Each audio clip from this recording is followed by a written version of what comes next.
அந்த நாட்டு ராஜா தன்னோட அரசவையில கூடியிருக்க மக்கள் முன்னிலையில தீர்ப்பு வழங்குறதுக்கு முன்னாடி குற்றவாளிகளின் குற்றத்தை முன்வைக்கிறாங்க அமைச்சர்கள். ஒரு குற்றவாளி அரண்மனையில புகுந்து பொற்காசுகளை திருட முயற்சி பண்ணினான். இன்னொரு குற்றவாளி வயல்ல வேலை செய்துட்டு இருந்த விவசாயிகள் கிட்ட சிறுத்தை வருதுன்னு சொல்லி சும்மா பயமுறுத்தி வேலை செய்யறத கெடுத்துட்டு இருந்தாரு. குற்றம் செய்த ஒரு நபருக்கு 100 சவுக்கடியும் இன்னொரு நபருக்கு 1000 சவுக்கடின்னு ராஜா தீர்ப்பு வழங்குறாரு. குழம்பி போன அமைச்சரோ யாருக்கு 100 யாருக்கு 1000ன்னு கேட்கிறாரு.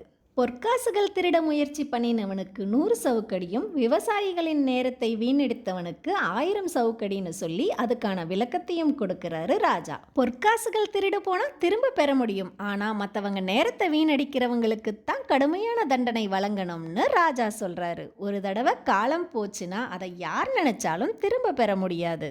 முடிஞ்ச வரைக்கும் யார் நேரத்தையும் வீணடிக்காம நம்மளோட நேரத்தை பயனுள்ளதா பயன்படுத்துவோம்.